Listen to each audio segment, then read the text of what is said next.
السلام عليكم ورحمة الله وبركاته. إن الحمد لله نحمده ونستعينه من يهده الله فلا مضل له ومن يضلل فلا هادي له ونشهد أن لا إله إلا الله وحده لا شريك له ونشهد أن محمدا عبده ورسوله أما بعد فأعوذ بالله من الشيطان الرجيم بسم الله الرحمن الرحيم. وقال الله تعالى في كلامه المجيد شهر رمضان الذي أنزل فيه القرآن هدى للناس وبينات من الهدى والفرقان إلى آخر الآية. وقال رسول الله صلى الله عليه وسلم القرآن حجة لك أو عليك رب اشرح لي صدري ويسر لي أمري واحلل عقدة من لساني يفقه قولي اللهم فقهنا في الدين وعلمنا التأويل آمين يا أرحم الراحمين. আলহামদুলিল্লাহ, যাবতীয় প্রশংসা এবং গুণগান একমাত্র মহিয়ান ও গরিয়ান আল্লাহ সুবহানাহু ওয়া তাআলার জন্য, যে আল্লাহ আযজা ওয়া জাল নাজিল করেছেন মহাবিশ্বের এই মহাবিশ্বয় মহাগ্রন্থ আল কোরআন, যে আল্লাহ সুবহানাহু ওয়া তাআলা আমাদেরকে রমাদান মাসে জীবিত রেখেছেন, সুস্থ রেখেছেন এবং তার দ্বীনের কথা শোনার, জানার ও আমল করার তৌফিক দান করছেন। আলহামদুলিল্লাহ, আল্লাহুম্মা লাকাল হামদ হামদান কাসীরান তাইয়িবান মুবারাকান ফীহ। অগণিত অসংখ্য দরুদ এবং সালাত বর্ষিত হোক প্রিয় নবী মুহাম্মদ রাসূলুল্লাহ সাল্লাল্লাহু আলাইহি ওয়াসাল্লামের প্রতি, যাকে আল্লাহ রাব্বুল আলামিন মানবতার মুক্তির দূত হিসেবে প্রেরণ করেছেন। আমরা হৃদয়ের অন্তঃস্থল থেকে দরুদ পাঠ করি আল্লাহুম্মা সাল্লি আলা মুহাম্মদ আল্লাহুম্মা বারিক আলা মুহাম্মদ ওয়া সাল্লিম। সম্মানিত উপস্থিতি, আজকে আমাদের রমাদান মাস কেন্দ্রিক এই লাইভ সেশনের আলোচ্য টপিক হচ্ছে কোরআন, রমাদান ও আখিরুজ্জামান। ইনশাআল্লাহ তাআলা আমরা সংক্ষিপ্ত সময়ের মধ্যে এই গুরুত্বপূর্ণ টপিকটা সম্পর্কে কিছু সারগর্ভ আলোচনা আপনাদের সাথে উপস্থাপন করার চেষ্টা করব ইনশাআল্লাহ আযজা ওয়া জাল। ওয়া মা তাওফীকি ইল্লা বিল্লাহ আলাইহি তাওয়াক্কালতু ওয়া ইলাইহি উনীব। আমরা আল্লাহর কাছে দোয়া করছি আল্লাহ পাক আমাদের সবাইকে আলোচনা শুনে বুঝে আমল করার তৌফিক দান করুন, আমিন। আমাদের টপিক কোরআন, রমাদান ও আখিরুজ্জামান। আমরা কোরআন ও রমাদান এর মধ্যে প্রবেশ করার আগে আখিরুজ্জামান সম্পর্কে সংক্ষিপ্ত কিছু কথা বলতে চাই। রাসূলুল্লাহ সাল্লাল্লাহু আলাইহি ওয়াসাল্লাম তার অগণিত অসংখ্য সহিহ হাদিসগুলোর মধ্যে আলামাতুস সাআহ, কিয়ামতের আলামত, শেষ জামানা বা আখিরুজ্জামানের অসংখ্য নিদর্শন আমাদের সামনে ব্যাখ্যা করে গেছেন, যেগুলো নিয়ে আলাদা স্বতন্ত্র কিতাব লেখা সম্ভব। রাসূলুল্লাহ সাল্লাল্লাহু আলাইহি ওয়াসাল্লাম তার দীর্ঘ 23 বছরের নববী জীবনে আমাদেরকে যতগুলো সাইন বলে গেছেন আখিরুজ্জামান সম্পর্কে বা শেষ জামানা সম্পর্কে, তার মধ্যে অন্যতম মেজর কিছু সাইন হচ্ছে যে শেষ জামানায় পুরো বিশ্বটা সুদের যে সয়লাভ, সুদভিত্তিক অর্থনৈতিক ব্যবস্থার মধ্যে পড়ে যাবে এবং খুব কম সংখ্যক মানুষই রিবা বা সুদ থেকে নিজেকে মুক্ত রাখতে পারবে। তিনি বলেছেন টলেস্ট বিল্ডিংয়ের কথা, যে শহর কেন্দ্রিক জীবন ব্যবস্থায় বিশ্বব্যাপী উঁচু উঁচু দালান কোঠা নির্মাণ করা হবে। এবং একটা হাদিসে তিনি এটাও বলেছেন যে সমাজের সবচেয়ে নিম্ন শ্রেণীর মানুষেরা, যাদের পায়ে স্যান্ডেল ছিল না, পরনে কাপড় ছিল না, পোশাক ছিল না, অর্থাৎ যাদের ইকোনমিক সেকশনটা খুব দুর্বল ছিল, এ ধরনের মানুষেরাও উঁচু উঁচু বিল্ডিং নির্মাণ করার প্রতিযোগিতায় ব্যস্ত হয়ে যাবে, যেগুলো আমরা আজকে দু চোখ দিয়ে দেখতে পাচ্ছি। আপনি আপনার বাহ্যিক চোখ দিয়ে দেখলেই বুঝতে পারবেন যে আমাদের চারপাশে যে টলেস্ট বিল্ডিং নির্মাণের প্রতিযোগিতায় আমরা ব্যস্ত আছি, যেগুলো আমাদেরকে বস্তুবাদী আকীদা বা দর্শনের দিকে নিয়ে গেছে, পরকালমুখী চেতনা থেকে আমাদেরকে দুনিয়ার দিকে আকৃষ্ট করেছে। রিবার কথা আমি একবার বলেছি অলরেডি। একটু যদি খেয়াল করি আমরা বুঝতে পারবো যে বিগত এই 50, 60, 70 বছরে পুরো বিশ্বে একটা সুদভিত্তিক ব্যাংকিং সিস্টেম চালু করা হয়েছে এবং এর মধ্য দিয়ে জায়নিস্টরা বা পশ্চিমারা বা ইসলামের প্রকাশ্য যারা শত্রু, তারা সুদভিত্তিক অর্থ ব্যবস্থার মধ্য দিয়ে পুরো বিশ্বের মানুষদেরকে, স্পেশালি মুসলিমদেরকে সুদখোর বানিয়েছে। এটাও কিন্তু আলামাতুস সাআহ বা কিয়ামতের আলামত বা আখিরুজ্জামানের একটা বড় সাইন। নবী সাল্লাল্লাহু আলাইহি ওয়াসাল্লাম এ ব্যাপারে সতর্ক করেছিলেন এবং সর্বশেষ ওহীগুলোর মধ্যে একটা ছিল আল্লাহ পাকের, যে ইয়া আইয়ুহাল্লাযীনা আমানু, হে মুমিনগণ, ইত্তাকুল্লাহ, তোমরা আল্লাহকে ভয় করো, ওয়া যারু মা বাকিয়া মিনার রিবা, এবং সুদের অবশিষ্ট অংশ ছেড়ে দাও, ওয়াইল্লাম তাফআলু, যদি তোমরা এটা না করো, ফাআযানু বিহারবি মিনাল্লাহি ওয়া রাসূলিহি, তাহলে আল্লাহ এবং তার রাসূলের সাথে যুদ্ধের ঘোষণা শুনে রাখো। নবী সাল্লাল্লাহু আলাইহি ওয়াসাল্লাম আখিরুজ্জামানের মেজর সাইন হিসেবে বলেছেন গ্লোবাল রিবার কথা। রিবা বা সুদের গ্লোবালাইজেশন হবে, যেটা অলরেডি হয়ে গেছে, এবং আমাদের মতো নিম্ন মধ্যবিত্ত কান্ট্রিরও গ্রাম থেকে গ্রামে এবং জেলা থেকে উপজেলা পর্যায়ে রুট লেভেল পর্যন্ত সুদভিত্তিক যে এনজিওসগুলো আছে তাদের তৎপরতা বেড়ে গেছে। এছাড়া নবী সাল্লাল্লাহু আলাইহি ওয়াসাল্লাম জিনার কথা বলেছিলেন যে শেষ জামানায় গ্লোবাল জিনায় মানুষ লিপ্ত হবে। মানুষ জিনা করবে, এটাকে হালাল মনে করেই করবে। আর লাস্ট 50 ইয়ার্সের মধ্যে আমরা দেখেছি যে পর্নোগ্রাফির মধ্য দিয়ে সারা বিশ্বের মধ্যে গ্লোবাল জিনা ছড়িয়ে দেওয়া হয়েছে। নবী করিম সাল্লাল্লাহু আলাইহি ওয়াসাল্লাম গ্লোবাল মাদকের কথা বলেছিলেন আখিরুজ্জামানের সাইন হিসেবে, যে মানুষ মদ খাবে কিন্তু মদকে হারাম মনে করবে না, মদকে হালাল মনে করেই মানুষ মদ পান করবে। মানুষ জিনাকে হালাল মনে করেই জিনা করবে। তিনি আরও বলেছিলেন যে ইউনাইটেড মুসলিম উম্মাহ ভেঙে যাবে, মুসলিম উম্মাহ অসংখ্য ক্ষুদ্র ক্ষুদ্র দলে বিভক্ত হয়ে যাবে, এবং এই সুযোগটা কাজে লাগিয়ে ইসলামের শত্রুরা, কাফের, ফাসেক, মুশরিক, মুনাফিকরা এমনভাবে ইসলামকে এবং মুসলিমদেরকে আক্রমণ করবে, ঠিক যেমন করে দস্তরখানা নিয়ে ক্ষুধার্ত মানুষেরা খেতে বসে, যেটা আমরা বিগত 50 বছরে লক্ষ্য করছি। 1914-এর পর থেকে যখন খিলাফা চলে যায়, লাস্ট সেই অটোম্যান এম্পায়ারদের পতন ঘটে, তখন থেকে আমরা দেখছি যে সারা বিশ্বে মুসলিমদের উপর নির্যাতনটা অমানবিক আকারে রূপ নিয়েছে। হোক সেটা আমাদের কন্টিনেন্ট, হোক সেটা আমাদের খোরাসান কন্টিনেন্ট, বা চায়না বা সিরিয়া বা ইরাক বা ইরান বা জর্ডান বা লেবানন, যে কোনো জায়গায় আপনি তাকাবেন, প্যালেস্টাইন, দেখবেন মুসলিমদের ডমিনেশন, মুসলিমদেরকে যেভাবে ডমিনেট করা হচ্ছে, এটা হিস্ট্রিতে বিরল। এটা আখিরুজ্জামানের একটা বড় সাইন বলে আমরা মনে করি। আমরা এটাও দেখছি পরিবেশগত বিপর্যয়। আখিরুজ্জামানের পরিবেশ বিপর্যয়ের যে অবস্থা আজকে তৈরি হয়েছে, এটা বিগত 100 বছর আমরা খেয়াল করি নাই। আমরা ব্যাপক মহামারী দেখছি, আমরা ঘন ঘন ভূমিকম্প দেখছি, আমরা দিন রাতের টাইম ফ্রেমের মধ্যে পরিবর্তন দেখতে পাচ্ছি, এবং সময়ের বারাকা কমে যাচ্ছে আমরা দেখতে পাচ্ছি, বুঝতে পারছি। আমরা দেখছি যে মহাজাগতিক অনেক পরিবর্তন সাধিত হচ্ছে, যেগুলো আগে হয়নি, এবং পৃথিবী সায়েন্টিফিক্যালিও তার ধ্বংসের দিকে এগিয়ে যাচ্ছে। এগুলো কিন্তু আলামত। ইসলাম আরও বলেছিলেন পারিবারিক বিপর্যয়ের কথা আখিরুজ্জামানের সাইন হিসেবে, যে পরিবারগুলো কাঠামো ভেঙে যাবে, এবং বাবা মার সাথে, পিতামাতার সাথে দাস দাসীর মতো আচরণ করা হবে, ভাই ভাই সম্পর্ক অবনতি ঘটবে, প্রতিবেশীর অধিকার দেওয়া হবে না, সম্পত্তির জন্য দেখা যাবে যে সন্তান বাবাকে হত্যা করছে, ভাই ভাইকে হত্যা করছে। এক কথায় পারিবারিক কাঠামোটা ভেঙে যাবে। পারিবারিক বিপর্যয়, সামাজিক বিপর্যয়, এবং যে প্রতিবেশীর হক, এই যে সামাজিক জীব হিসেবে আমাদের যে করণীয়গুলো ছিল, এগুলোর যে কমন সেন্স, আমরা যেটা বলি সেন্স অফ হিউমার, এটাও মানুষের মধ্যে থাকবে না। এটাও নবী সাল্লাল্লাহু আলাইহি ওয়াসাল্লাম বলে গিয়েছিলেন আলামত সা হিসাবে। এছাড়া অসংখ্য নিদর্শন তিনি বলে গিয়েছিলেন, যেমন চন্দ্র দ্বিখণ্ডিত হওয়ার কথাই বলি, সময় সংক্ষিপ্ত হয়ে যাওয়ার কথাই বলি না কেন, এছাড়া আমরা যদি বলি আপনার পারিবারিক বিপর্যয়ের কথা বলি, সামাজিক বিপর্যয়ের কথা বলি, ইসলাম বিরোধী শক্তিগুলোর তৎপরতার কথা বলি, রিবা, জিনা, মাদক, মুসলিম উম্মার অধঃপতন, জ্ঞান কমে যাওয়া, আলেমদের সংখ্যা কমে যাওয়া, জাহেলদের সংখ্যা বাড়তে থাকা, এছাড়া অনেক সাইন নবী সাল্লাল্লাহু আলাইহি ওয়াসাল্লাম বলে গেছিলেন। এগুলো আলামত সাআ বা কিয়ামতের আলামত হিসেবে, আখিরুজ্জামানের সাইন হিসেবে আমরা হাদিসের পাতায় পাতায় এখনও দেখতে পাচ্ছি। এছাড়া আরও অনেক সাইন তিনি বলেছেন, যেটা আজকে সংক্ষিপ্ত সময় আমরা আলোচনা করতে পারছি না, আমাদের টপিক অন্যদিকে মুভ করতে হবে। এক কথায় এই যে সাইনগুলোর কথা নবীজি বলেছেন, এগুলো জানার এবং বোঝার জন্য আমাদের শুধু বাহ্যিক দৃষ্টিভঙ্গির সাথে ইন্টারনাল যে চোখ, আধ্যাত্মিক যে চোখ, এই দুটো চোখের সমন্বয় প্রয়োজন, এবং একটা কনস্ট্রাকটিভ সিলেবাসে পড়াশোনা করা প্রয়োজন। আমি বারবার বলে থাকি যে কোরআন এবং সুন্নাহর এই জ্ঞানগুলোর সাথে আমাদেরকে হিস্ট্রি পড়তে হবে, ইতিহাস, ইসলামের ইতিহাস, রাসূলুল্লাহ সাল্লাল্লাহু আলাইহি ওয়াসাল্লামের জীবনী, এর পাশে আছে বর্তমান ওয়ার্ল্ড অ্যাফেয়ার্স, ইকোনমিক্স এবং পলিটিক্যাল সায়েন্স এবং ফিলোসফিক্যাল থটসগুলো যদি আমরা পড়াশোনা করি, ইনশাআল্লাহ তাআলা আমাদের দু চোখ উন্মোচিত হবে, এবং আমরা বুঝতে পারবো যে ইনশাআল্লাহ যে আসলেই আমরা এমন একটা যুগে বাস করছি, এমন একটা সময়ে বাস করছি, যে সময়টা বিগত 100 বছরের মতো নয়, এটা ডিফারেন্ট সময়, ডিফারেন্ট টাইম ফ্রেম, যেটাকে আমরা হাদিসের ভাষায় বলছি আখিরুজ্জামান।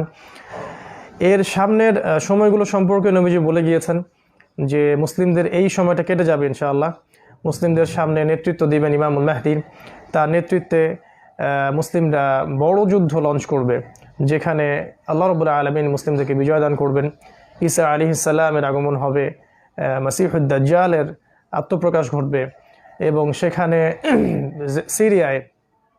সিরিয়ার দামেস্কে দাজ্জাল তার বাহিনীদেরকে নিয়ে মুসলিমদেরকে ঘিরে ফেলবে। ঈসা আলাইহিস সালামের হাতে প্যালেস্টাইনের বাবেলুদ নামক জায়গায় দাজ্জাল নিহত হবে, তাকে হত্যা করা হবে এবং জেরুজালেম থেকে আবারও ইসলামিক খেলাফা সারা বিশ্বে বাস্তবায়িত করা হবে।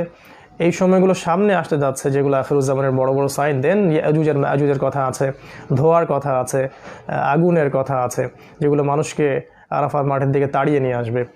এবং এই 40 বছর খেলাফার পরে রাসূলুল্লাহ সাল্লাল্লাহু আলাইহি ওয়াসাল্লাম বলেছেন যে মানুষ আবারও খারাপ হওয়া শুরু করবে এবং সবচেয়ে নিকৃষ্ট মানুষদের সামনেই কিয়ামত সংঘটিত হবে। এই সময়টা আমাদের সামনে অপেক্ষা করছে। তো আমরা এখন যে সময়টা দেখছি এটা চূড়ান্ত নয়, এই সময়টা চিরস্থায়ী ছিল না, এটা থাকবে না। ইনশাআল্লাহ তাআলা ভবিষ্যতে ইসলামের বিজয় আবারও আসবে। তবে এই মধ্যম সময়টুকুতেই আমরা আমাদের প্রস্তুতিগুলো গ্রহণ করতে পারি, যেভাবে আমরা সামনের দিনগুলোকে মোকাবেলা করতে পারি। এটাই হওয়া উচিত আমাদের রমাদান মাস কেন্দ্রিক একটা বড় চ্যালেঞ্জ, যেটা আমরা ভবিষ্যতে বাস্তবায়ন করার চেষ্টা করব ইনশাআল্লাহ। তো এটা কিভাবে করব, আর এই পরিস্থিতিটা কি নতুন কিনা, এটা একটা প্রশ্ন। উত্তরটা হচ্ছে আখিরুজ্জামানের যে মেজর সাইনগুলোর কথা নবী সাল্লাল্লাহু আলাইহি ওয়াসাল্লাম বলেছেন, ফর এক্সাম্পল রিবার কথা, আপনার হানাহানি মারামারির কথা, জিনার কথা, নারীর অবমাননার কথা, বা এই গ্লোবাল শিরকের কথা, এই কথাগুলো কিন্তু একটা সমাজের সাথে মিলে যায়। আমরা যদি একটু 1450 বছর পিছনে চলে যাই, তখন দেখব যে আইয়ামে জাহিলিয়াহ বলে যে যুগটাকে আমরা বলছি, এই যুগটার মধ্যেও এরকম কিছু সমস্যাই ছিল। ওই আইয়ামে জাহিলিয়ার যুগটার মধ্যেও ঠিক এরকম কিছু সমস্যা ছিল। আমরা মোটা দাগে বলতে পারি যে আইয়ামে জাহিলিয়ার মধ্যে 5টা মৌলিক সমস্যা ছিল। একটা হচ্ছে আইয়ামে জাহিলিয়াতে ছিল শিরকে নিমজ্জিত, যেখানে আল্লাহ রাব্বুল আলামিনের সাথে শিরক করা হতো। সেই শিরক সমস্ত ক্ষেত্রেই ছিল, ইবাদতের ক্ষেত্রেও ছিল, সামাজিক ক্ষেত্রেও ছিল, পলিটিক্যাল ক্ষেত্রেও শিরক করা হতো এবং ওসিলা পূজা করা হতো, মূর্তি পূজা করা হতো। শিরকের সমস্ত সেক্টর সেখানে ছিল। এছাড়া কি ছিল? এখানে ছিল রিবা বা সুদ। সেখানকার মানুষ সুদভিত্তিক অর্থনৈতিক ব্যবস্থার সাথে সম্পৃক্ত ছিল। এছাড়াও সেখানে ছিল জিনা। সেখানে আসলে বৈবাহিক সম্পর্কের খুব একটা মূল্য ছিল না। খুব কম পরিবারই ছিল যারা সঠিক পদ্ধতিতে বৈবাহিক জীবনযাপন করত। সেখানে নারীর অবমাননা ছিল এবং দীর্ঘস্থায়ী রক্তক্ষয়ী গোত্রীয় দ্বন্দ্ব এবং সংঘাতে মক্কার মানুষগুলো নিমজ্জিত ছিল। এই 5টা ছিল মূলত মৌলিক সমস্যা আইয়ামে জাহিলিয়াতের। এই সমস্যাগুলো নবী সাল্লাল্লাহু আলাইহি ওয়াসাল্লাম কীভাবে ফেস করেছেন এবং কীভাবে দূর করেছেন, এটাই হচ্ছে আমাদের রমাদান এবং কোরআনের শিক্ষা। আমরা ওইদিকে যাচ্ছি।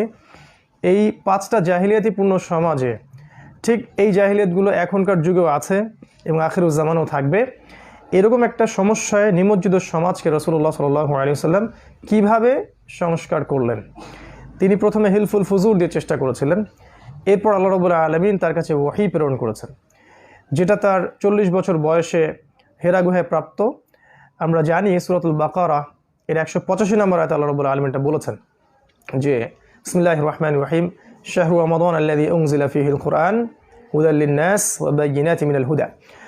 আমরা একটু খেয়াল করি, এই 5টা সমস্যায় নিমজ্জিত সমাজকে সংস্কার করার জন্য আল্লাহ রাব্বুল আলামিন রমাদান মাসে রাসূলুল্লাহ সাল্লাল্লাহু আলাইহি ওয়াসাল্লামের প্রতি এমন একটা কিতাব নাজিল করলেন, যেই কিতাবটাকে তিনি বলেছেন হুদাল লিন-নাস, পুরো মানব জাতির জন্য হেদায়েত, ওয়া বায়িনাতিন মিনাল হুদা, এবং হেদায়েতের সুস্পষ্ট মানদণ্ড, ওয়াল ফুরকান, এবং এটা হচ্ছে সত্য মিথ্যার চূড়ান্ত মানদণ্ড। আর একটু বোঝার চেষ্টা করি, আইয়ামে জাহিলিয়াতের মতো সমাজেও ঠিক যে জাহিলিয়াতগুলো এখনকার যুগেও আছে এবং আখিরুজ্জামানেও থাকবে, এরকম একটা সমাজকে সংস্কার করার জন্যে এই রমাদান মাসেই আল্লাহ রাব্বুল আলামিন এমন একটা কিতাব নাজিল করলেন, যেই কিতাবটাকে আল্লাহ পাক বলেছেন হুদাল লিন-নাস, পুরো মানব জাতির জন্য হেদায়েত, ওয়া বায়িনাতিন মিনাল হুদা, হেদায়েতের এটা সুস্পষ্ট একটা মানদণ্ড, ওয়াল ফুরকান, সত্য মিথ্যা চূড়ান্ত মানদণ্ড। এর দ্বারা আমরা কি বুঝতে পারি? শুধু তাই নয়, এই কিতাবটাকেই আল্লাহ রাব্বুল আলামিন তার প্রিয় নবীকে বলেছেন ইকরা, আপনি বইটা পড়ুন, বিসমি রাব্বিকাল্লাযী খালাক, আপনার রবের নামে যিনি আপনাকে সৃষ্টি করেছেন। আল্লাহ রাব্বুল আলামিন তখন তাকে বলেননি তুমি সালাত কায়েম করো, যাকাত প্রদান করো। ইভেন এটাও আল্লাহ পাক ওহী করেননি যে আল্লাহর সাথে শিরিক করো না, আল্লাহর পথে জিহাদ করো, দিন কায়েম করো। এরকম কোনো ইনস্ট্রাকশন আল্লাহর পক্ষ থেকে আসেনি। কোরআন নাজিল করে আল্লাহ পাক সেই বইটা তাকে পড়তে বলেছেন, এবং সেটা ছিল এই পবিত্র রমাদান মাসেই। তাহলে আমরা একটু ডটসগুলো মেলানোর চেষ্টা করি। কোরআনুল কারীমের মধ্যে একটা মাত্র বারই রমাদান মাসের কথা আছে, আর এই মাসটাকে মহামান্বিত আল্লাহ পাক কেন করেছেন সেটাও এই আয়াত আল্লাহ পাক ব্যাখ্যা করেছেন। আমরা এই মাসে সওম রাখি, সাদাকা করি, যাকাত দিয়ে অনেক ভালো কাজই করি, বাট এই মাসের সবচাইতে গুরুত্বপূর্ণ পয়েন্টটা হচ্ছে এই মাসে আল কোরআন নাজিল হয়েছে কি জন্যে? হুদাল লিন্নাস, পুরো মানব জাতিকে হেদায়েত দেওয়ার জন্য। ও বাইয়িনাতি মিনাল হুদা, এবং যেটাকে আল্লাহ পাক বাইয়িনাহ বলেছেন, ফুরকান বলেছেন, সত্য মিথ্যা চূড়ান্ত মানদণ্ড। এবার যখন এই কোরআন নাজিল হলো, তারপরে রাসূলুল্লাহ সাল্লাল্লাহু আলাইহি ওয়াসাল্লাম প্রথমে গোপন দাওয়াত দিয়েছেন, তারপরে প্রকাশ্য দাওয়াত দিয়েছেন। এক পর্যায়ে তাকে তায়েফে হিজরত করতে হয়েছে, আবিসিনিয়ায় সাহাবীদেরকে হিজরত করতে হয়েছে। এক পর্যায়ে নবী সাল্লাল্লাহু আলাইহি ওয়াসাল্লামকে অসংখ্য নির্যাতন সহ্য করতে হয়েছে, শারীরিক, মানসিক, সামাজিক, অর্থনৈতিক, ইভেন তাকে বয়কট করা হয়েছে। 3 বছর তিনি গাছের ছাল পাতা খেয়ে পাহাড়ের পাদদেশে তারা বসবাস করেছেন। এক পর্যায়ে আল্লাহ রাব্বুল আলামিন তাদেরকে মদিনায় হিজরত করতে বলেছেন। সেখানে ইসলামী খেলাফা বাস্তবায়িত হয়েছে। তিনি সাহাবীদেরকে একত্রিত করেছেন, আনসার এবং মুহাজির সাহাবীদেরকে, তাদেরকে প্রশিক্ষিত করেছেন, অর্থনৈতিক ভিত্তিটা শক্ত করেছেন, সাহাবে কেরামকে একটা ওয়ান উম্মাহ কনসেপ্ট দিয়েছেন, এবং তারপরে ইসলাম বিরোধী শক্তিগুলোর উপরে ইসলাম চড়াও হয়েছে এবং তাদেরকে সমূল উৎপাটিত করা হয়েছে। বদর, উহুদ এবং খন্দকের মতো যুদ্ধে আমরা প্রতিরোধ করেছি। এরপরে আমরা যখন আমাদের আক্রমণাত্মক যুদ্ধ লঞ্চ করেছি, তখন কিন্তু আমরা আস্তে আস্তে হুদায়বিয়া সন্ধির পরে খায়বার, মুতা, তাবুক, হুনাইন প্রত্যেকটা জায়গায় আমরা জয় করেছি। এবং এক পর্যায়ে আমরা 23 বছরের ব্যবধানে আমাদের সেই মক্কা, যে মক্কা থেকে রাসূলুল্লাহ সাল্লাল্লাহু আলাইহি ওয়াসাল্লামকে তাড়িয়ে দেওয়া হয়েছিল, বিতাড়িত করা হয়েছিল, সেই মক্কায় আমরা আবারও ইসলামী খেলাফার চূড়ান্ত রূপটা বাস্তবায়ন করতে পেরেছি। আস্তে আস্তে ইসলাম পুরো জাজিরাতুল আরবে ছড়িয়ে গেছে। এই যে 23 বছরে নবী সাল্লাল্লাহু আলাইহি ওয়াসাল্লাম ইসলামটাকে শূন্য থেকে নিয়ে পুরো প্রতিষ্ঠিত করলেন একটা সমাজের মধ্যে। প্রতিষ্ঠিত করেছেন শুধুমাত্র ব্যক্তিগত ক্ষেত্রে নয়, পারিবারিক ক্ষেত্রে, সামাজিক ক্ষেত্রে এবং পলিটিক্যাল ক্ষেত্রে ইসলামী খেলাফা যে বাস্তবায়িত হয়ে গেল, এটা কেন হলো, কিভাবে হলো, এর উত্তরটা কিন্তু এই আয়াতের মধ্যেই আছে। এর উত্তরটা হচ্ছে রাসূলুল্লাহ সাল্লাল্লাহু আলাইহি ওয়াসাল্লাম এবং সাহাবায়ে কেরাম রাদিয়াল্লাহু তাআলা আনহুম আজমাইন তার আল্লাহর কিতাব এবং তার নবী সুন্নাহকে কেন্দ্র করে মোটা দাগে 6টা কাজ করেছিলেন, 6টা কাজ বাস্তবায়ন করেছিলেন। যে 6টা কাজ যদি আমরা আজকে বাস্তবায়ন করতে পারি ইনশাআল্লাহ, আজকের দিনেও, আখিরুজ জামানেও ইনশাআল্লাহ আযজা ওয়া জাল্লা, আগামী দিনগুলোতে ইসলাম আবারও সেই নববী সুন্নাহ ফিরে পাবে, সেই নববী ফ্লেভার এবং রং এবং গন্ধ ফিরে পাবে ইনশাআল্লাহ তাআলা। আমরা জানবো যে এই রমাদান মাস কেন্দ্রিক আমাদের সেই 6টা কাজ কি হওয়া উচিত, কি টার্গেট আমাদের নেওয়া উচিত কোরআন কেন্দ্রিক, যাতে করে আমরাও আল্লাহর কিতাবের মধ্য দিয়ে আবারও এই বিশ্বের বুকে বিজয়ী হতে পারি, যেটা আমাদের জন্য শোভা পায়, যেটা অন্যের জন্য শোভা পায় না। আমরা মোটা দাগে বলতে পারি রাসূলুল্লাহ সাল্লাল্লাহু আলাইহি ওয়াসাল্লাম, সাহাবায়ে কেরাম রাদিয়াল্লাহু তাআলা আনহুম আজমাইন, তারা আল কোরআনের সাথে প্রথম যে কাজটা করেছিলেন এই রমাদান মাসে নাজিল হওয়া কোরআনের সাথে, সেটা হলো অথেন্টিক রিসাইটেশন। অর্থাৎ তারা প্রত্যেকেই আল কোরআন বিশুদ্ধ করে তিলাওয়াত করতে জানতেন এবং শিখেছেন, শিখিয়েছেন। আমরা আজকে একটু তাকাই আমাদের দিকে, যারা আমরা ইসলামিক রেভলিউশন আশা করি, তাদের মধ্যে অনেকেই কিন্তু আমরা আল কোরআন বিশুদ্ধ করে পড়তে জানি না, এবং আমরা কোরআন পড়ার ক্ষেত্রে গুরুত্ব প্রদান করি না। আমরা মনে করি যে 2-1টা বই যদি আমরা পড়ে ফেলি আমার জন্য যথেষ্ট, আমরা বাংলা অনুবাদে কিছু বই পড়ে ফেললে মনে করি যথেষ্ট। অ্যারাবিক ল্যাঙ্গুয়েজ শেখা, আরবি ভাষা শেখা, কোরআনের অর্থটা বোঝার চেষ্টা করা, এর গ্রামারগুলো শেখা, এর তাফসীর পড়া, হাদিসগুলো পড়া, বা অন্যান্য যে সাবজেক্টগুলো আছে সিরাত বা হিস্ট্রি বা ইকোনমিক্স, এগুলো পড়ার কোনো প্রয়োজন আমরা বোধ করি না। আমরা পড়াশোনা ছেড়ে দিই অনেকটা। আমরা মনে করি যে পড়াশোনা ছাড়াই হয়তো আমরা রেভলিউশন করতে পারবো, এটা ঠিক নয়। আমাদের প্রথম কাজই হচ্ছে জ্ঞান অর্জন করা, এবং সেই জ্ঞানটা হবে কোরআন কেন্দ্রিক এবং সুন্নাহ কেন্দ্রিক। নবী সাল্লাল্লাহু আলাইহি ওয়াসাল্লাম এটাই করেছিলেন এবং সাহাবায়ে কেরামকে এটাই শিখিয়েছেন। ইভেন বদরের যুদ্ধবন্দীদেরকে পর্যন্ত পড়াশোনা শেখানোর বিনিময়ে ছেড়ে দেওয়ার মতো একটা ডিসিশন পর্যন্ত নেওয়া হয়েছিল রাষ্ট্রীয় পর্যায় থেকে। তাহলে আমরা বুঝতে পারছি এর গুরুত্ব কতটুকু।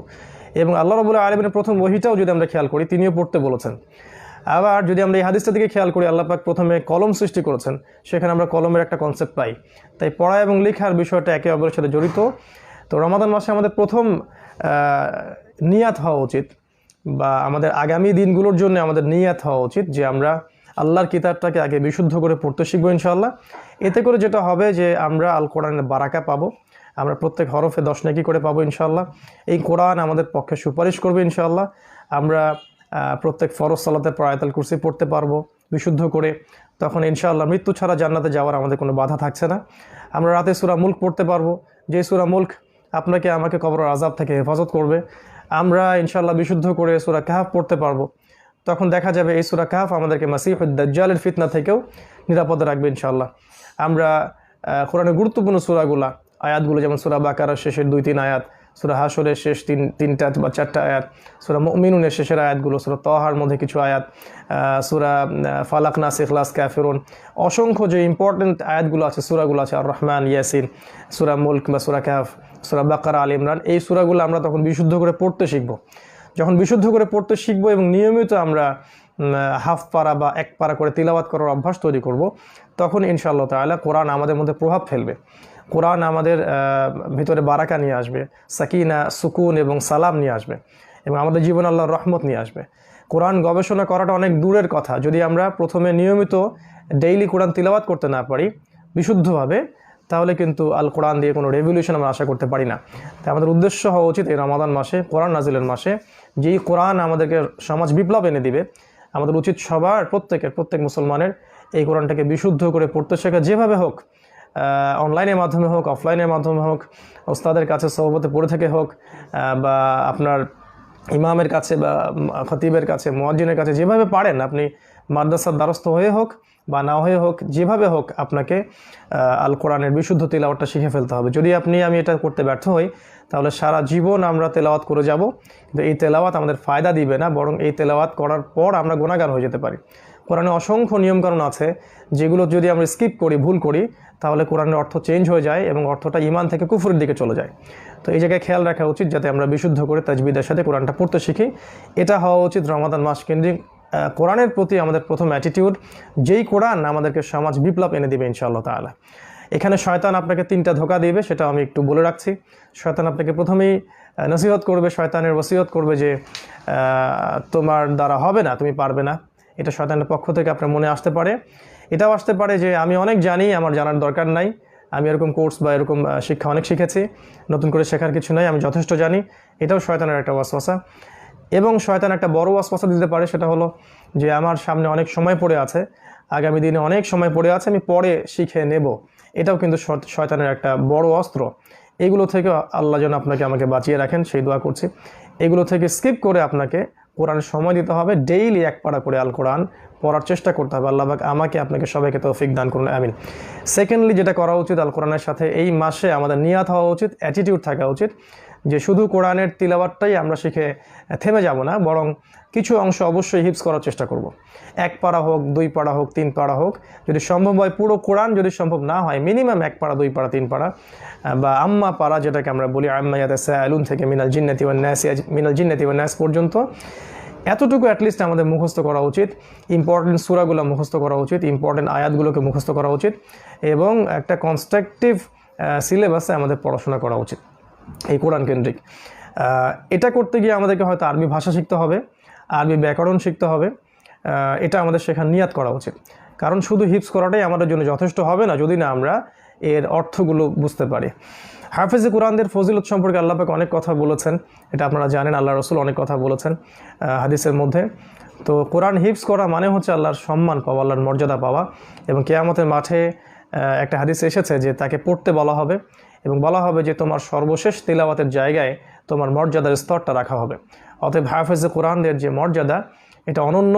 তারা মা আসাফরাতিল কিরামিল বারারা, তারা সম্মানিত ফেরেশতাদের সাথে হাসর করবেন। তাই আমাদের সবার উচিত কোরআনের কিছু অংশ হলেও মুখস্থ করে ফেলা, এবং এই রমাদান মাস হচ্ছে এর সবচেয়ে উত্তম সময়।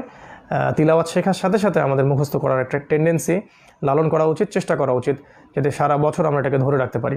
এবং অবশ্যই এটা নিজে নিজে করা যাবে না, অবশ্যই ওস্তাদের কাছে গিয়ে তাদের সোহবত থেকে এটাকে শুনানি দিয়ে এটা শিখে নেওয়া উচিত, যাতে করে তেলাওয়াতটা বা আপনার মুখস্থটা, হিফজটা যেন ভুল না হয়।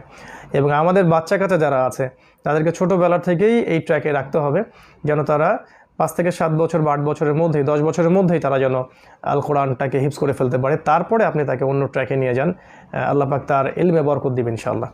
এবং সালফে সালিহিনের জীবন যদি আপনারা দেখেন, তাহলে দেখবেন তারা কিন্তু সবাই 10 থেকে 12-র মধ্যে সবাই ম্যাক্সিমাম হিফজ করে ফেলেছিলেন। এই হিফজটা তাদের পরবর্তী যুগে, পরবর্তী বয়সে তাদেরকে গবেষণায়, ইসলামের খেদমতে অনেক বেশি উপকার করেছে, হেল্প করেছে।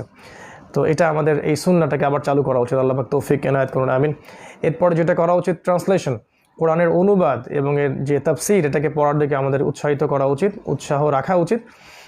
আমরা এর জন্যে আরবি ভাষা শিখবো ইনশাআল্লাহ, আরবি ব্যাকরণটুকু শিখবো ইনশাআল্লাহ। অ্যাটলিস্ট কোরআনিক যে গ্রামারটুকু আছে, যেটা শিখলে আমরা কোরআনের একটা লিটারাল অর্থ বুঝতে পারি, এতটুকু গ্রামার আমাদের সবার জানা উচিত। এবং এখন অনলাইন এবং অফলাইনে অনেক কোর্সের উদ্ভাবন করা হয়েছে। এগুলোতে যদি আমরা 1 বছর 2 বছর সময় ব্যয় করি ইনশাআল্লাহ, আশা করা যায় যে আমরা একটা মিনিমাম স্কিল অর্জন করতে পারবো, যেটা দিয়ে আমরা আল কোরআনের সরল অর্থটুকু উপস্থাপন করতে পারবো বা বুঝতে পারবো। হয়তো আমরা বড় মুফতি হয়ে যাব না, হয়তো মুহাদ্দিস হয়ে যাব না, এটা আমাদের উদ্দেশ্যও না এই লেভেলে গিয়ে। বরং আমরা চাইবো যে কোরআনের লিটারাল যে অর্থটা আছে, আল্লাহ পাক কী বলতে চেয়েছেন এটাকে বোঝার জন্যে কোরআনের ভাষাটা শেখা, আরবি ব্যাকরণটা শেখা এবং অ্যারাবিক ব্যাকরণের সাথে কোরআনিক গ্রামারটুকু শিখে ফেলা। আল্লাহ পাক আমাদের সবাইকে তৌফিক দান করুন। যদি আমরা এটা করতে না পারি তাহলে আমরা কোরআন পড়েই যাব, কিন্তু কোরআনের অর্থটুকু আমাদের হৃদয়ের মধ্যে বোধগম্য হবে না। এটা কিন্তু কোরআন নাজিলের বা কোরআনের হকের একটা খেলাফ, একটা আদবের খেলাফ হবে। আল্লাহ পাক বোঝার তৌফিক দিন, আল্লাহুম্মা আমিন। এরপর যারা এটাতে সক্ষম হচ্ছে না তাদের কি করণীয়? তারা তো আবার আমাদের জেনারেল লাইনের ট্র্যাকটাকে চেঞ্জ করে মাদ্রাসায় ভর্তি হতে পারছেন না। তাদের জন্য হয়তো ইসলামিক অনেক ডিপ্লোমা কোর্স আছে, এগুলো করতে পারি। শরিয়া গ্র্যাজুয়েশন কোর্স আছে, এগুলো করতে পারি। এগুলোর মধ্য দিয়ে আমাদের ইলমটা অর্জন করতে হবে। আর যারা এই সুযোগটুকু রাখছে না, তাদের জন্য নসিহা হচ্ছে বিশুদ্ধ কোনো তাফসীর নেবেন, বিশুদ্ধ কোনো তাফসীর যেটাতে আপনি কমফোর্টেবল ফিল করেন, ফ্লেক্সিবল ফিল করেন, এমন তাফসীর নিয়ে আপনি ডেইলি 10টা বা 20টা করে আয়াত সপরিবারে তিলাওয়াত করবেন, অর্থসহ পড়বেন, ডিসকাস করবেন। এবং যে জায়গায় আপনি বুঝতে পারবেন না সেই জায়গায় স্কলারদের কাছে শরণাপন্ন হবেন, ওলামায়ে কেরামের কাছে যাবেন, তা মাসআলাটা জেনে নেবেন বা ব্যাখ্যাটা জেনে নেবেন। নিজে নিজে আমাদের কম বুদ্ধি বা কম জ্ঞান দিয়ে কোরআনের আয়াতগুলোর এমন ব্যাখ্যা করতে যাবেন না যেটা আমাদেরকে সলফে সালিহিনের মানহাজ থেকে সরিয়ে দিবে। এটাও বোঝার একটা ব্যাপার।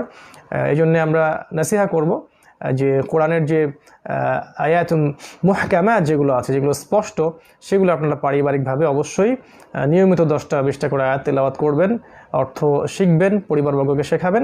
এতে করে কিন্তু আপনি কোরআনের অর্থটুকু জেনে ফেলবেন।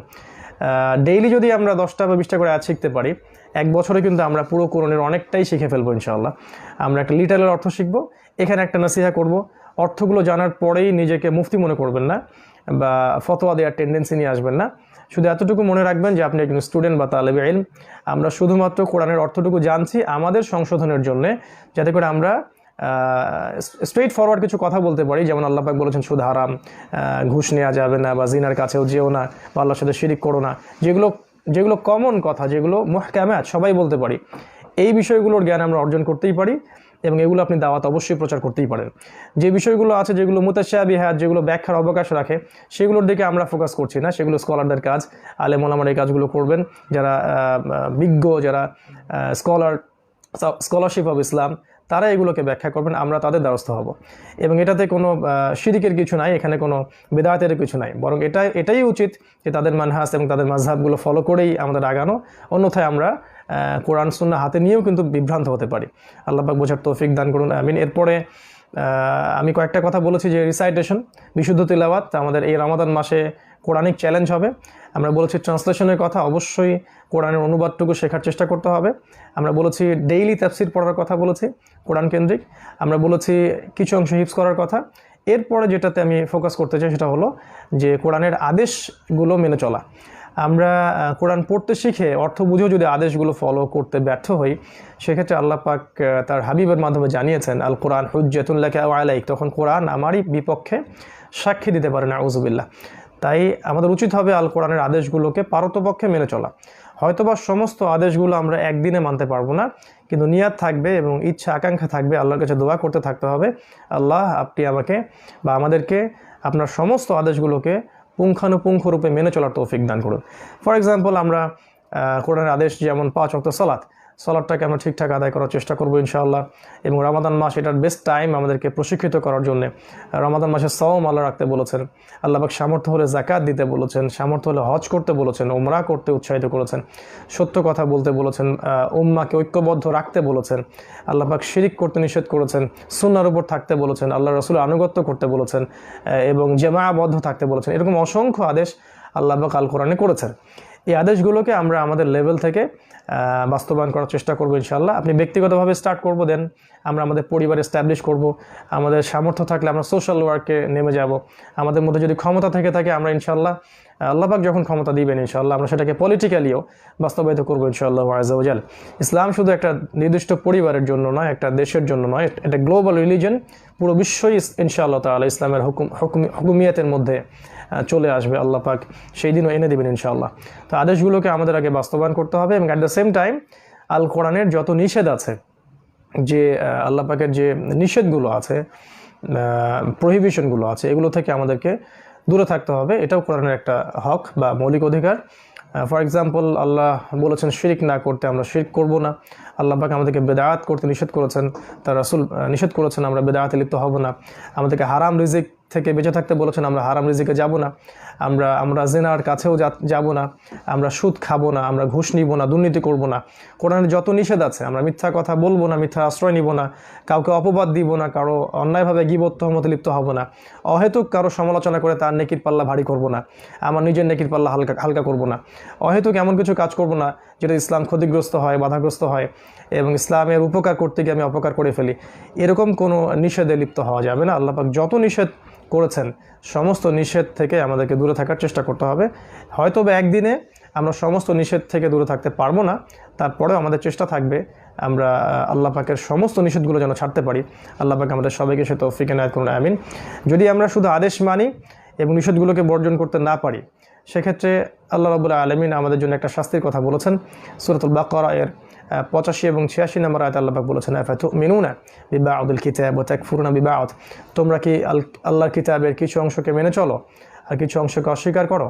ফামা জাযাউ মান ইয়াফআলু যালিক ইল্লা খিজিউন ফিল হায়াতিদ দুনিয়া, যারা এরকম আচরণ করবে তাদের প্রতিদান হচ্ছে এই পৃথিবীতে আল্লাহ পাক তাদেরকে লাঞ্ছিত করবেন। ওয়া ইয়াউমাল কিয়ামা ইউরাদ্দুনা ইলা আশাদ্দিল আযাব, এবং কিয়ামতের মাঠে আল্লাহ পাক তাদেরকে সবচেয়ে লাঞ্ছনাদায়ক, যন্ত্রণাদায়ক শাস্তি প্রদান করবেন। তো আল্লাহ পাক এটাকে মোটেই পছন্দ করেন না যে আমরা কোরআনের কিছু অংশ মানব আর কিছু অংশ মানব না। এটা একজন মানুষকে কুফরের দিকে নিয়ে যেতে পারে। তো আমরা চেষ্টা করব এই রমাদান মাসে আমাদের নিয়াত থাকবে, আমাদের দৃঢ় প্রত্যয় থাকবে যে আমরা কোরআন পড়া শেখার সাথে সাথে হিফজ করব, অর্থ জানবো, তাফসীর পড়বো, আমরা আদেশ নিষেধগুলোও ইনশাআল্লাহ সাধ্যমতো মেনে চলার চেষ্টা করবো। আল্লাহ পাক সবাইকে তৌফিক দিন, আমিন। এরপরে আমরা যেটা করব কোরআন কেন্দ্রিক, সেটা হলো এর দাওয়াতটাকে মানুষের দুয়ারে দুয়ারে পৌঁছে দেওয়া, ডোর টু ডোর, অনলাইন এবং অফলাইনের মাধ্যমে আল কোরআনের দাওয়াতটা অবশ্যই সুন্নাহর সাথে পৌঁছে দেয়া, রাসূলের সিরার শিক্ষা নিয়ে পৌঁছে দেয়া, এবং পৌঁছে দেওয়ার সময় কোরআনের দাওয়াত টোটালিটি রাখা, আংশিক দাওয়াত না দেয়া। কোরআনের আয়াত, কোরআনের প্রতিটা বিষয়কেই সমাজের সামনে, জাতির সামনে ব্যাখ্যা করা, শুধুমাত্র আংশিক বিষয়গুলোর দাওয়াত না প্রদান করা। ফর এক্সাম্পল শুধুমাত্র ডেমোক্রেটিক দাওয়াত না দেয়া, ফর এক্সাম্পল শুধুমাত্র তাসকিয়া বা সুফিজমের দাওয়াত না দেয়া, ফর এক্সাম্পল শুধুমাত্র জিকির বা তাসকিয়াতুন নফসের দাওয়াত না দেয়া, শুধুমাত্র একটা নির্দিষ্ট মানহাজের, নির্দিষ্ট একটা মাযহাবের দাওয়াত না দেয়া, বরং এমন একটা কিছু করা যেটাতে পুরো কোরআন এবং সুন্নাহ টোটালিটি চলে আসে। কোরআনের কোনো হুকুমকে অ্যাভয়েড করে দাওয়াতকে গোপন না করা। দাওয়াতের মধ্যে তাওহীদের দাওয়াত থাকবে, সুন্নাহর দাওয়াত থাকবে, এখানে জামাআর দাওয়াত থাকবে, ঐক্যের দাওয়াত থাকবে, জিহাদের দাওয়াত থাকবে, সব কিছুই থাকবে। এখানে ইকোনমিক সেকশন থাকবে, পলিটিক্যাল সেকশন থাকবে, সোশ্যাল দাওয়াত থাকবে। ইসলামের প্রতিটা বিধানকেই 100% উপস্থাপন করা জাতির সামনে, এটা হবে কোরআনের মৌলিক দাওয়াত। রাসূলুল্লাহ সাল্লাল্লাহু আলাইহি ওয়াসাল্লাম দাওয়াতের বিভিন্ন সময় বিভিন্ন ক্ষেত্র অবলম্বন করেছেন ঠিকই, কিন্তু সামগ্রিক দাওয়াত থেকে রাসূল সাল্লাল্লাহু আলাইহি ওয়াসাল্লাম কখনো সরে যান নাই। তো এই বিষয়টা আমাদের মাথায় রাখা উচিত, এবং দাওয়াতের ক্ষেত্রে আমরা লিবারেল হওয়ার চেষ্টা করলে বেশি ভালো হয়। নির্দিষ্ট কোনো ঘরানার বা নির্দিষ্ট কোনো সাম্প্রদায়িক দাওয়া দিয়ে উম্মার মাঝে বিভক্তি সৃষ্টি না করিয়ে উম্মাকে একটা জায়গায়, একটা জামায়াতবদ্ধভাবে আনার জন্য প্রয়াস চালানো উচিত। এই বিষয়ে স্কলারদের ভূমিকাই সর্বাধিক মানে প্রণিধানযোগ্য। তাদের ভূমিকার উপরে জাতির ভবিষ্যৎ নির্ভর করছে।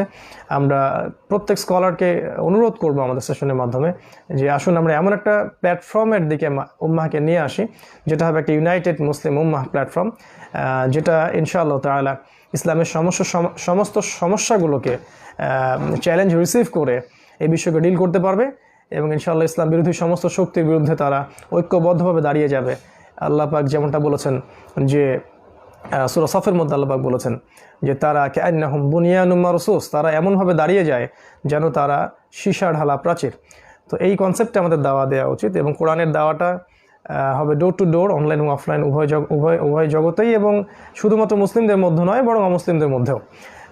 এতে করে আমরা যেটা পাবো যে প্রত্যেকটা আমলকারীর সমপরিমাণ নেকি আমরা অর্জন করতে পারবো, এবং প্রত্যেকটা আমলকারীর জীবনের যে পরিবর্তন আসবে কোরআন কেন্দ্রিক, এই পরিবর্তনে আমি নিজেও একটা ভাগিদার হব, একটা নেকির পাল্লা আমার ভারী হবে।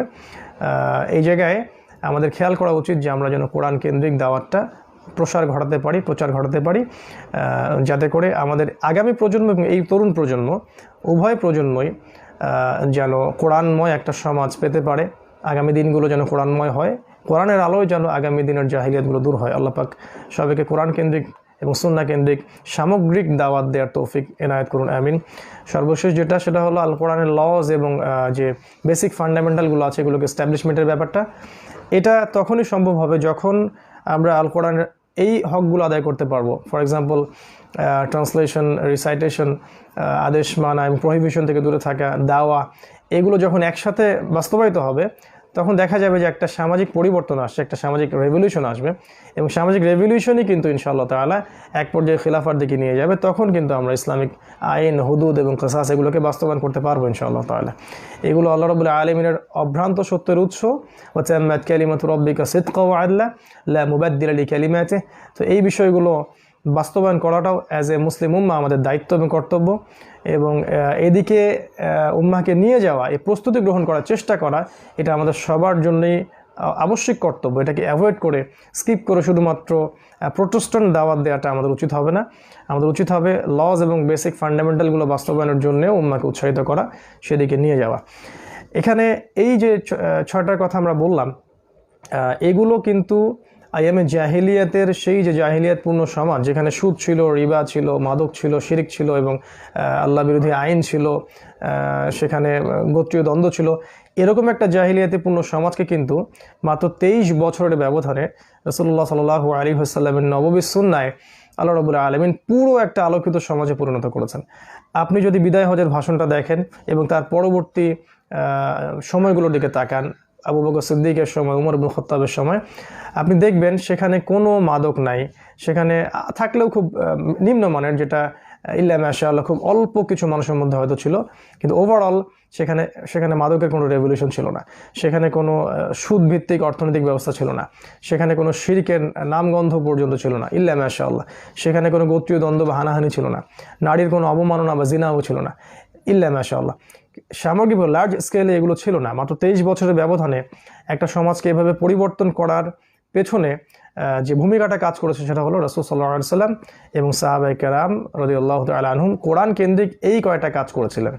আর এই কোরআনই রমাদান মাসে নাজিল হয়েছে, কদরের রাতে নাজিল হয়েছে। আল্লাহ পাক এই কোরআনকেই বলেছেন হুদাল লিন্নাস বায়িনাহ এবং ফুরকান। তো এই কোরআনকে যদি আমরা এই আখিরুজ্জামানেও, যখন এই যুগেও রিবা আছে, জিনা আছে, এবং রিবার গ্লোবালাইজেশন আছে, জিনার গ্লোবালাইজেশন আছে, যেখানে মাদক আছে, বিভক্তি আছে, পরিবেশগত বিপর্যয় আছে, কুফফারদের আধিপত্য আছে, হ্যাঁ, সামাজিক পারিবারিক বিপর্যয় আছে, ফিতনা ফাসাদগুলো ছড়িয়ে পড়ছে, এই যুগেও যদি আমরা সেই হকগুলোকে আদায় করতে পারি ইনশাআল্লাহ তাআলা, আগামী দিনগুলোতেও যেভাবে আইয়ামে জাহিলিয়া পরিবর্তন হয়েছিল, ইনশাআল্লাহ তাআলা আগামী দিনগুলোতেও এই উম্মাহ তার হারানো শক্তি ফিরে পাবে ইনশাআল্লাহ। মাজলুমের কান্না দূর হয়ে যাবে ইনশাআল্লাহ, জালেমের শেকড় উপরে যাবে ইনশাআল্লাহ তাআলা। আগামী দিনগুলোতেও এই জাহিলিয়াতে পূর্ণ আখিরুজ্জামান আলোকিত সমাজে পরিণত হবে ইনশাআল্লাহ আযজা ওয়া জাল। তাই রমাদান মাস, কোরআন নাজিলের মাসে আমাদের চেতনা হওয়া উচিত কোরআনের হকগুলোকে আদায় করা এবং কোরআনুল কারীমের হকগুলো রাসূলুল্লাহ সাল্লাল্লাহু আলাইহি ওয়াসাল্লামের সুন্নাহ মোতাবেক আদায় করা, যাতে করে আমরা এই জেনারেশন এবং আমাদের পরবর্তী জেনারেশন ইসলামের সেই হারানো বিজয় এবং গৌরব ফিরে আনতে পারি, যেটার যোগ্য ইসলাম। ইউরিদুনা লিইউতফিউ নূরাল্লাহ ওয়াল্লাহু ইউতিম্মু নূরাহু ওয়ালাউ কারিহাল কাফিরুন, যেটা আল্লাহ পাক বলেছেন হুয়াল্লাযী আরসালা রাসূলাহু বিল হুদা ওয়া দীনিল হক লিইয়ুযহিরাহু আলা দ্দীনি কুল্লি ওয়ালাউ কারিহাল কাফিরুন। আল্লাহ পাক সুসংবাদও শুনিয়েছেন যে কাম মিন ফিআতিন কালিলা গালাবাত ফিআতান কাসীরা বিইذنিল্লাহ। আল্লাহ পাক সুসংবাদ শুনিয়েছেন ওয়ালা তাহিনু ওয়ালা তাহজানু ওয়া আনতুমুল আ'লাউনা ইন কুনতুম মুমিনিন। এবং রাসূলুল্লাহ সাল্লাল্লাহু আলাইহি ওয়াসাল্লাম বলেছেন ইন্নাল্লাহা ইয়ারফাউ বিহাযাল কিতাবি আকওয়ামান ওয়া ইয়াদউ বিহিল আখারিন। আল্লাহ রাব্বুল আলামিন এই কোরআনের দ্বারাই অসংখ্য জাতি এবং সম্প্রদায়কে এই উম্মার মধ্যে বিজয়ী করবেন এবং অনেককে অপদস্থ লাঞ্ছিত করবেন।